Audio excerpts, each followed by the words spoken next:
Dr. Craig. My name is Andrea Mendez.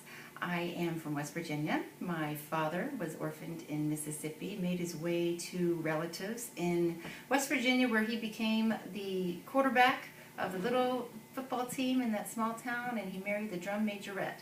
Fortunately for me, although West Virginia is a beautiful place, fortunately for me, my parents decided to leave. I went to Ohio, and we ended up in Clearwater, Florida, where I went to middle school, high school, and then did college in Tampa at University of South Florida. My major is in international studies. I did spend a year abroad. My first career was with a French company, but serving the directors of engineering and the executive vice president as an administrative assistant, because I did speak French. So I did that for about 5 years, my first career. And I realized I had the big epiphany that I needed to move on. And I realized I was not going to become an engineer, and I was not going to become an accountant, and the opportunities for me to move up were slim to none. I did have an opportunity to move to France and be a secretary there, but that didn't seem exciting either, though I love France. So I cashed out my 401k, took a huge pay cut, and began a new career working for a small company that did staffing. So I was really in HR, hiring physical, occupational, and speech therapists to work in school systems, traumatic brain injury facilities, hospitals, and skilled nursing facilities.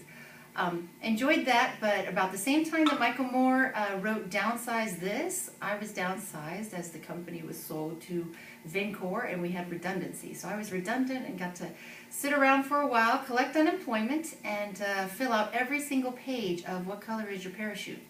I decided I really should go into social worker. I realized what I should have realized all along.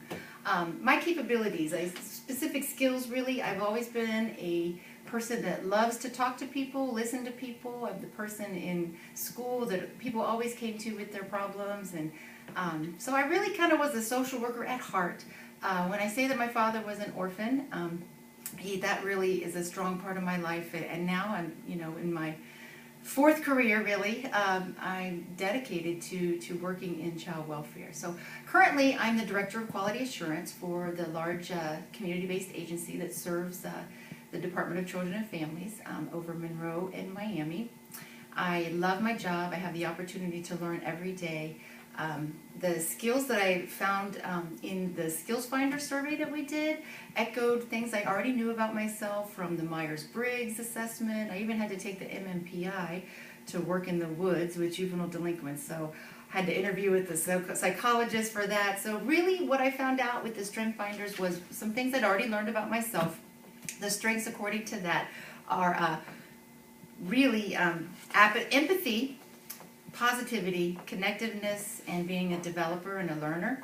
I kind of want to emphasize that I'm in that spot right now that we described during one of our last class meetings, where I have to make a choice whether I'm going to decline, kind of maintain status quo, or grow.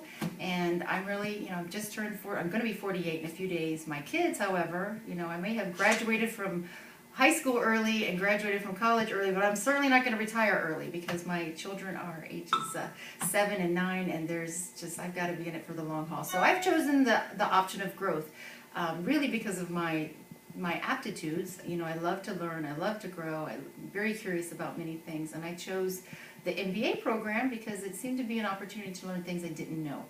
And I have found that is true. I'm learning so much that I didn't know.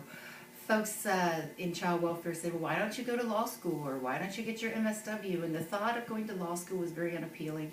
And the idea of reading more and more about what I already read every day for my job as the Director of Quality Assurance was also unappealing. So I've been on learning new things and stretching myself in ways that I wasn't expecting to. But really, I had 16 years of experience in child welfare, and I intend to stay. So my vision for myself is to continue on that path, learn as much as I can to how to improve the system. We've talked a little bit about it in class, and so you're not unaware of kind of what I do.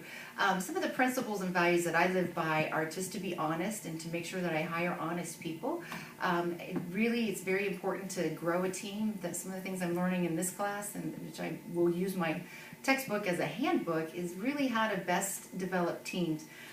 Even in something that I'm doing now for my job, not only on my team at work that does quality assurance for the organization, but also specifically we've been developing teams for children that need help in finding adoptive homes and finding permanent connections. It's based on some national work through a prominent agency called Casey. So I'm really excited to do that, and I'm finding that teams that work in this process together can be too large and they can be too small. There's got to be the right size, and you have to have the right attitude. So we require training for people to participate in these teams to make sure that we're focusing on things, positive. So that teamwork, that's something that's really important to me, and I want to learn more about how I get my teams together, because I find sometimes I'm not the best at getting the right collaborators at the table. You also wanted us to speak really about what we think is the best motivation type philosophy, and I find myself more on the attribution theory.